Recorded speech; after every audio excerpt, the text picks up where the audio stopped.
আর বিশেষ করে একটা কথা না বইলা পারতাছি না, এটা হইল আমাদের শাপলা সরকার যেইভাবে টাকা নিয়ে আসছে আপনাদের কাছ থেকে, একটা শিল্পীরেও ছাড় দেয় নাই, একটা মিউজিশিয়ানরেও ছাড় দেয় নাই, ইউটিউবারেও দেয় নাই, সাউন্ড টালারেও দেয় নাই। এখন আমরা যদি যাই, আমি চিন্তা করতেছি আপনারা না জানি মাইট দিয়ে দেন।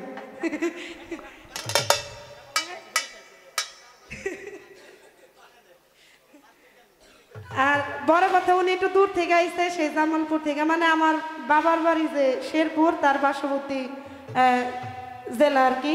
তাই আর একটু বেশি দিয়ে আবার নয়ন ভাইও আছে, উনি তো আমাদের লুকি। বর্ণার্থদের জন্য দোয়া করবেন, তাদের পাশে দাঁড়াবেন, আমরাও আছি, আপনারাও থাকবেন, এই কামনা করে আমি আমার মন থেকে দুটি গান রাখছি।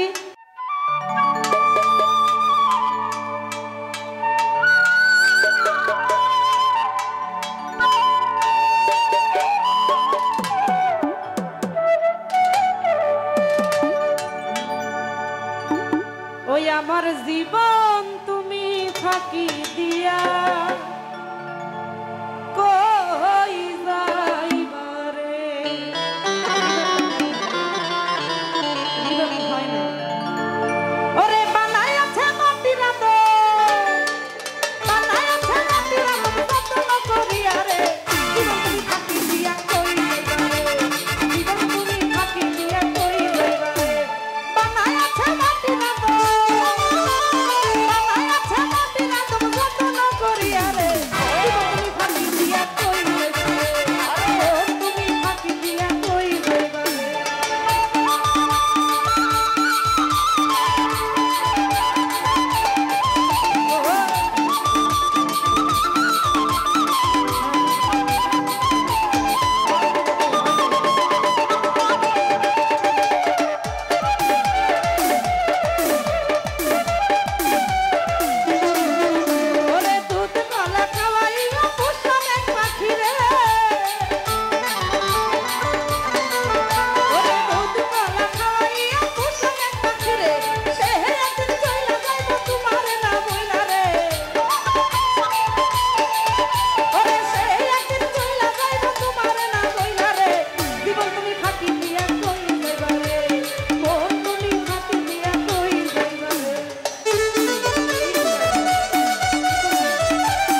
কি